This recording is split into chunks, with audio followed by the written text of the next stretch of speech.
I pray. I pray, but I'm still struggling. Does God hear me?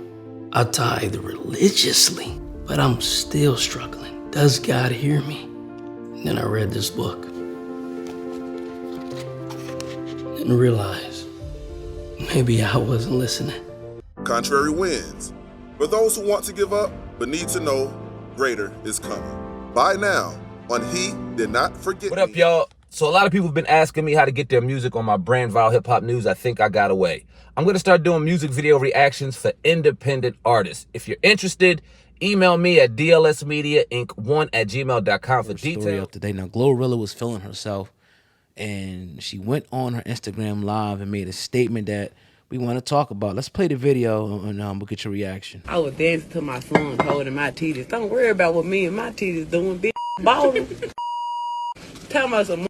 Oh, the label is making GloRilla do this. Label that made me do shit. They Gonna make be a us do hoe. a goddamn thing.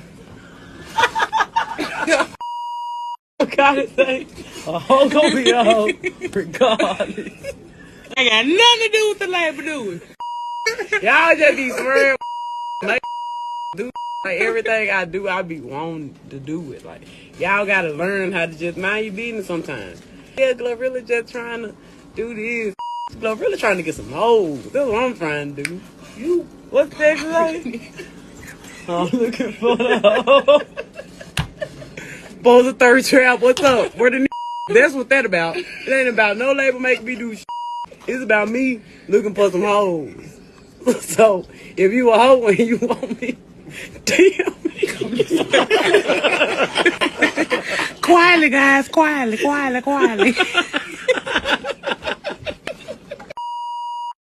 I just had to lay it out there because y'all always thought, oh yeah, they trying to over-sexualize Glo like she was such a tomboy. I was a tomboy when I ain't had no titties. I got titties now.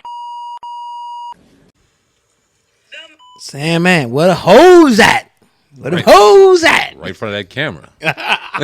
She said she wanted to be. Man, okay, so look, not as cynical as we thought. And we were talking about it. And I can't help but to think, I don't know if she was talking about us in particular, but what I do know is we were one of the first platforms to bring this shit up. One of the very first platforms to bring this up, to speak about how GloRilla kind of went from being this edgy, tomboyish, talented ass artist to kind of going and conforming to what we typically see out here with our female hip hop artists is less lyrics, more ass and titty shaking, less talent, more stripping, less, you know what I mean, content, more hoeing. And that's what GloRilla basically said, that nobody made her do it. No, she's doing it herself. And this is where I think that now these people that wanted us to be looked at under this image can just sit back with their hands up and enjoy the show, put their feet up and enjoy the show, kind of like the police when they listen to drill rap or when they see somebody just committing a crime. They ain't got to go nowhere. They don't even have to work anymore. We're doing the work for them. Okay, so I got it. I'm good. GloRilla said she did not, the industry didn't make her do shit. Hoes are going to be hoes. That came out of her mouth. A hoe's going to be a hoe. I'm looking for hoes. I wasn't being a hoe because I didn't have titties. Now I do, so I'm going to do exactly what I want to do, which is less lyrics, more hoeing. This is where we at in hip-hop, dog. Yeah, and, you know, I think, see, when we talked about it before, we talked about the whole aspect, you know, of things being on autopilot right now. Like, when the industry, you know, force certain women to change their image and become more over-sexualized, it will birth women coming out just wanting to do it now because they know that that is, you know, the model, you know, or the prototype of success is to do this. Like, I better come out, I better have the body, I better have the look, I better turn around and shake my behind on the camera. Damn the lyrics. As long as I got the body, as long as I can, you know, shake my ass, I'm going to be, you know, good in this industry. And it seems like the ones that kind of don't do that kind of get pushed to the shelf. So I just think it's ignorant. And then I look at, you know, even an aspect of her demographic, which I'm sure is very young people, and they get to look at her, you know, which I want to say this. I like some of GloRilla's music, honestly. Talented. I'm not going to lie. The shit be knocking. She's a talented woman. Right? But the message, and I don't know if these people care or what, the message that they send to the young kids is, I'm just trying to be a hoe. Yep. Go out there and be a hoe. Hoe it up. Forget these niggas. You know what I mean? I'm out here doing my thing. And how could that at all, any way, be positive on the influence of a young woman, a young girl? Guys, you might not have a daughter yourself that's of that age. You may have a niece, a nephew, a cousin that's being affected by this trash ass message. So somebody got to do it. I hate to be the one to keep doing this, but shit, we'll be the sacrificial lambs, the one that keep putting this shit in front of your face saying, okay, this is the issue, this is the problem. So the label ain't even making you do it. You're doing it on your own because you seen that this was the path of success for so many different female artists that it's like, shit, I'm just going to do it on my own. I think it's sad, man, and it shows, that these artists probably, I'm not going to speak for them all, but most of them really just don't care. It's about that money. Give me the money. I don't care about y'all ends.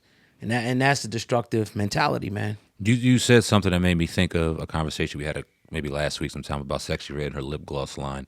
When you said, who is GloRilla influencing? Who is her demographic that she's influencing? And it kind of goes along the lines of who and what demographic Sexy Red was kind of appealing to, because it's pretty much one and the same. Yeah. Somebody left a comment on that video I think kind of applies, and now I want to get your thoughts on it. Yeah. They said, I blame the parents. All right, Sexy Red, and I'm assuming other artists, have the right to put out whatever material they want. It's the parents' job to install morals. Shout out to the person that dropped that comment. Yeah. But what's your thoughts on that? It's right. You can't argue with it, but in particular, I'll just talk about, the black community.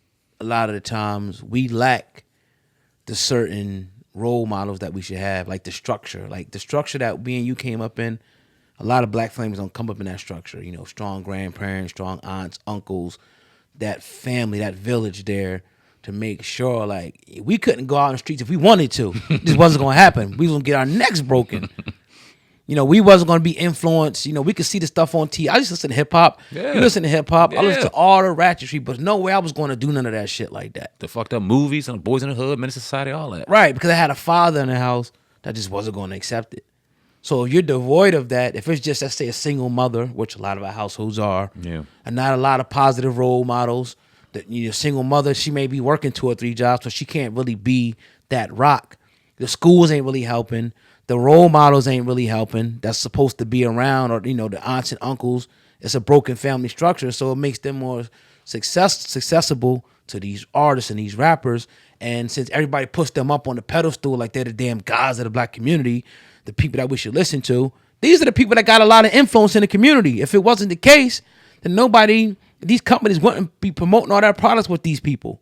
Look at where the people, what things are getting promoted. That's what shows you what the influence is, because they're making money off this shit. Liquor companies, clothing companies, Fashion Novas, all these different things. They're putting them behind these artists because they have influence and they raise the bottom line and they raise the dollar. So you could say that, the parents definitely need to be there, but in a weakened structure, in a weakened family structure, it's a vulnerability. 100%. And even with our structure, right? Because you highlighted it, and you're 100% fact.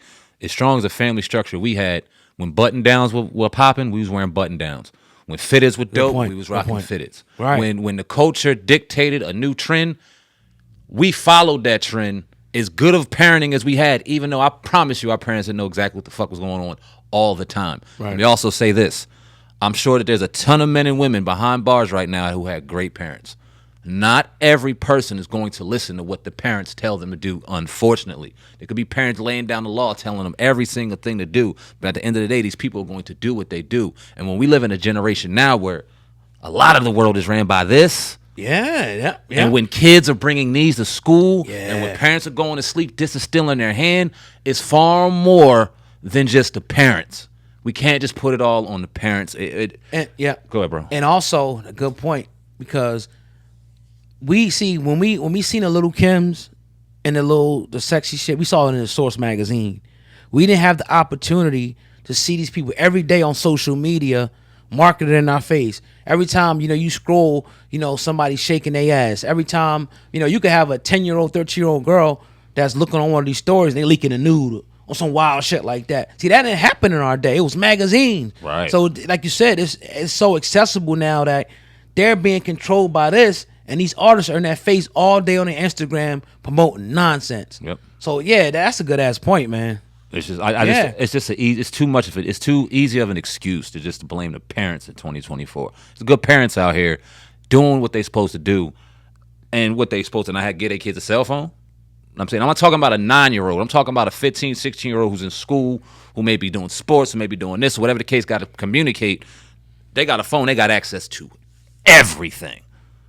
They like could you imagine, bro, in 97, 98, watching Lil' Kim or watching Lisa Ray or watching Janet Jackson? Right. And then being able to go subscribe to their OnlyFans? Right. Nigga. Yeah. Oh, yeah, my God. Yeah. Whoa. Yeah. It's crazy out here now. The accountability needs to go everywhere. Facts. We can't just say, "Oh, they could do." No, they can't do what the hell they want. They should be banished. They should be boycotted. We should be like, "No, if you want to lead our youth astray, we're not effing with you." Like, what other race of people is going to stand for their race being attacked by people inside their race and leading their youth down, a path of death and destruction? What other people are going to tolerate that except us? We think everything that's destructive is cool. No, it's not cool. Nope. I mean, look at the times. We can go back to to your Bob Marley, your Lauryn Hills, and all these different rap. Look at the message that they were putting out, the uplifting message in the community, even back like the 60s and 70s. It was a little bit different then. Yeah. Love the people, lift up the people, all this shit. It was different, bro. Yep. So music has an effect. You can't sit up here and say that music don't have an effect. It's been proven scientifically that music influences and changes your mood. And all they doing now is putting beats behind stripping, beats behind drug use, beat behind bullshit. So they got us bopping. And what they got us watching? Nonsense. Yeah. Nonsense. Look, if GloRilla wants to get breast enhancements, if GloRilla wanted to get ass enhancements, if GloRilla wanted to do whatever she wanted with her body, that's fine. But why did that have to overshadow now your music? Why did that have to become more important in your music? Because that's what it's become. Now it ain't about what the record you put out. It's about what TikTok trend you're about to shake your ass to or grab your titties to next. And that's what the kids want to see. That's what the kids are copying. They don't know your lyrics unless you're doing this with it. Unless you're grabbing your crotch and doing this. And then the men, look, 13, 14-year-old boys out here, hungry wolves. They bussing. So. Be a hoe. She said, "Go, I'm trying to be a hoe. I'm looking for hoes. I'm trying to be a hoe. Hoes gonna be hoes." All right. 13-year-old girl hear that too. All right. Yeah. That's what it is. Rapper Enchanting, her cause of death was released earlier today.